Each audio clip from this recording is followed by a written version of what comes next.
Okay, so this is just a quick driver orientation video on your new 589s. If you're getting one of these, congratulations to you.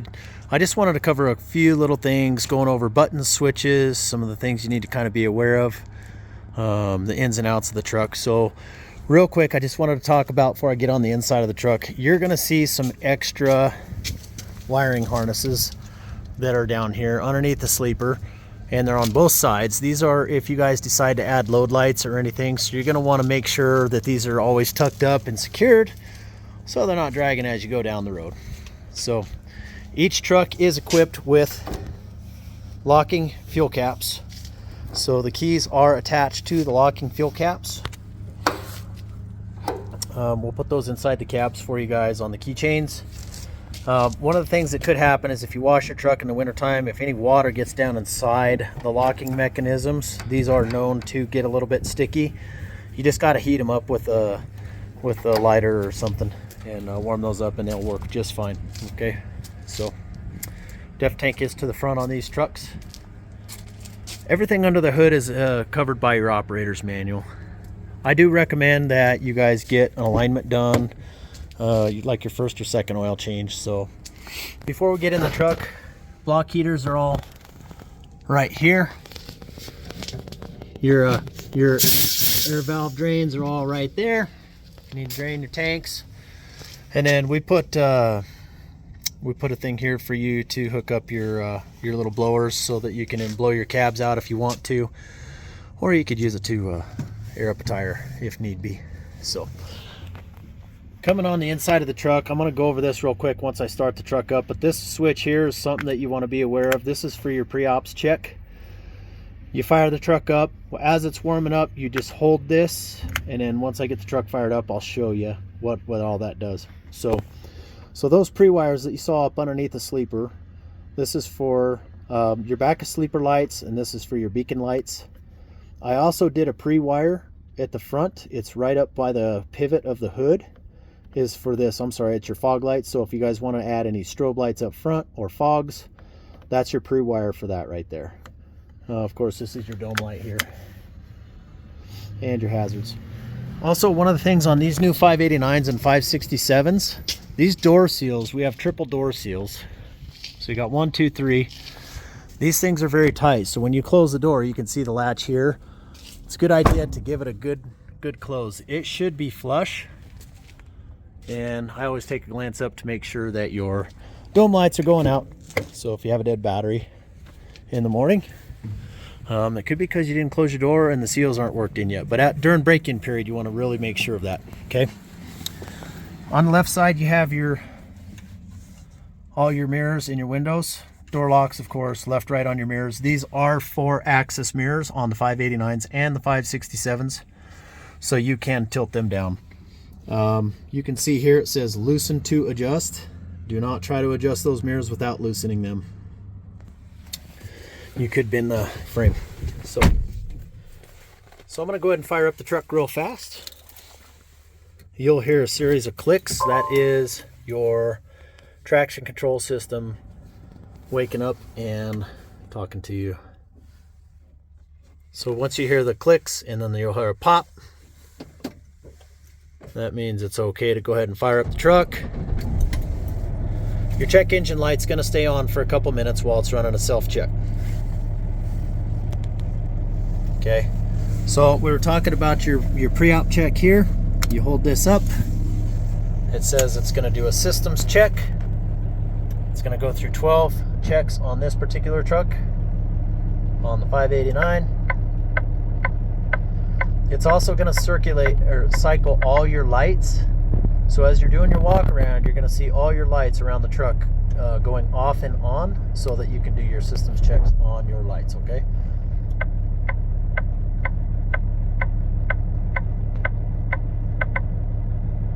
Okay.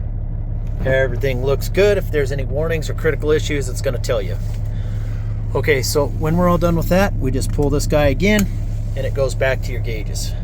So real quick, on your steering wheel, of course, you have all your cruise control options. This is your trip meters. There's like 6 trip meters. If you have questions on how to run your trip meters, go to Peterbilt Motors Company YouTube website, and look up the dash, the digital dash, and it will go through all that stuff for you. Okay, and then over here you have your phone, your source for your radio, answer, hang up, call, and then this is all your dash operations. So this is your active button here, and you scroll the button to go to different menus, and then you can push it in to access other menus. So you can go into notifications, you can get truck information, so on and so forth. Okay, so if you have any active warnings, you can go through there. So I'm scrolling the wheel, and you can see there, and then you can hit your back button if you need to go back.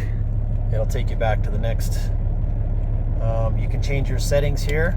So let's say your general settings, you can set all your time formats. Oops. You can change some of the options in your dash, so on and so forth. Okay. This also allows you to set your shortcuts. So if you follow the instructions, so you can see that icon is your shortcut. This is your shortcut button right here. So that sets up your shortcuts. And again, you can go to the Peterbilt Motors Company website to see all that. So real quick, I just want to show you guys something real fast on setting up your dash initially. Over here on the bottom, or on the top, or on the right side of your screen, you're going to see those little dots, and at the bottom is a star. So when you scroll, these are all, anything that has a dot is a factory preset position, so you cannot change these gauges. So as you scroll down, it's going to add more factory preset gauges to the queue, and then that one's the most full, so it's adding as many gauges as it wants. When you get down to the little star, you can see that all your gauges all the way on each side, and then these two corners are all empty. This is what allows you to determine which gauges you want to set into those areas. So you push down your button to set up your favorites, and then at this point in time, what you do is you pick which gauge you want to set. So let's say we want to do our air restriction gauge. We click on it. It's going to highlight different spots in the dash where we can potentially place that gauge. So let's say that we want this one in the upper left corner. You click your button down again, it sets that one. Then you go back. Let's say we're doing our axle temp gauges. We'll do axle temp gauge there, forward axle temp, rear axle temp, so on and so forth. Okay, so let's say we want our brake application gauge right there. Okay, when you're all done, you go up to the top and you hit save and exit, and that way when you go down to your section or down to your little star, that's how you designate how you want your dash set up. You can only do this while you're parked, just so you know. Okay, you cannot do this while you're on the fly. Okay, so what you just heard was the no idle shutdown. Because of greenhouse gas emissions regulations that are forced upon us that we don't want, that is going to be a 5-minute idle timer. We can turn that 5-minute idle timer off after you hit 3,000 miles. So we cannot tamper with it for the first 3,000 miles. So that is something that we're stuck with. So we can talk to our local service department about getting that removed at some point in time, or if you ever come in for service. All right. So next we're just going to our gauges. And you can see we've got front axle temperature gauge, rear axle temp gauge, suspension load gauge, general air, oil temp, and manifold. Okay, so over here I just wanted to kind of bring to attention your traction control. Your traction control is always on. Okay, so if you turn your traction control off for any reason, and I'll explain to you why you would want to do that, you can see that icon up there. That icon will come up if you have a sensor that goes bad or something. So that's your traction control gauge. Okay, now I always recommend, you don't have to do it, but if you want to save from breaking an axle or anything, if anytime you're ever going to use any of your diff lockers, so I've set these trucks up so that you have inner axle lock here, front diff lock, and full lock up on your rear, so you can lock these trucks up. But anytime you're using your diff lockers, I do recommend you turn your traction control off so that you can, it's what it's going to do is it's going to tell traction control, hey, don't apply the brakes, because the wheels are obviously going to slip because you're trying to get out of the mud or something. Okay. So sleeper light, it turns on all your sleeper lights back in the back. Your ABS off-road switch here, that is to retard your ABS sensors. Let's say you're in a muddy situation or you're coming down a hill where you actually want your tires to lock up a little bit. That's your ABS off-road switch. So you can turn that on, and what that does is that retards your ABS sensors. Okay, it does not completely turn them off. It just retards them and slows them down so that the truck tires can plow. This is a spare switch. That's just to the firewall in case you ever needed to tap into there. If you ever needed to run a tarp, you could. I do believe that your tarp and stuff is all covered on your Colt installed hydraulics, but that is available to you. That one is probably out on the frame rail behind the sleeper, where you can tap into it, as well as this spare air electric over air switch. This is your regen able disable. If you ever need to manually regen, you hold this up for 20 seconds. If the truck needs a regen, it's going to go into regen. Some people will do this. Let's say they're going to shut down for the weekend and they're unloading. Maybe they'll run a regen on their truck before they shut down. I always recommend try to limit your idle time, and that will help keep your emission system from loading up. Okay, fifth wheel slide is right here. Another spare electric over air switch. This is your PTO switch here. Trailer dump switch in case you guys ever have a trailer air that needs to be dumped, and then you also have your suspension dump so you can get up under your trailers. This button right here is your dimmer switch for your dash. So your dash will, you can raise and lower your dim on your dash. If you go into reverse, that truck, that might dim the whole dash, so that's not an issue. That's just something that the federal government has regulated. Of course, you have your manual fan switch here.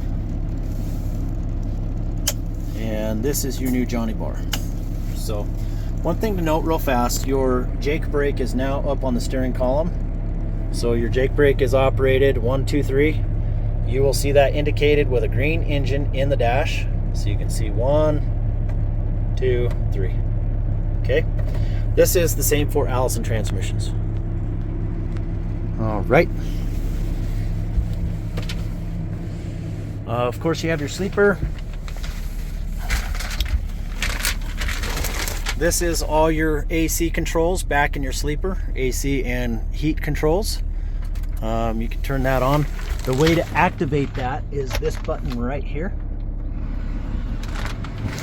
That activates these controls. So if you're taking a trip, you can set it where you want it, set your fan where you want it. If it's a hot day, it'll cool down your sleeper. We did put radio controls. I also put a lock switch to lock your doors, and then your sleeper switch here, and a couple extra. So this may not apply to you day cab guys.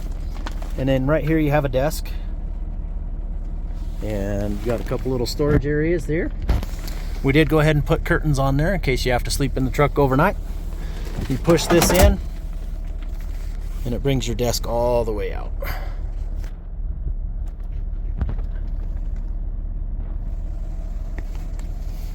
So to lock it back in place, you just take it, you push it, and it will lock again, and this unlocks it. There is a storage area up underneath here and some cup holders for you, and then we did go ahead and put curtains on the windows for you.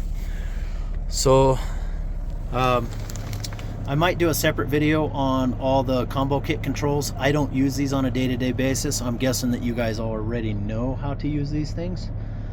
So if your management team would like for me to do a video on that, I will do that at some point in time for you guys. So I hope you have a good experience with your brand new Pete, and I really appreciate you guys giving Rush Truck Centers the opportunity to let us build you some trucks. I hope you enjoy them.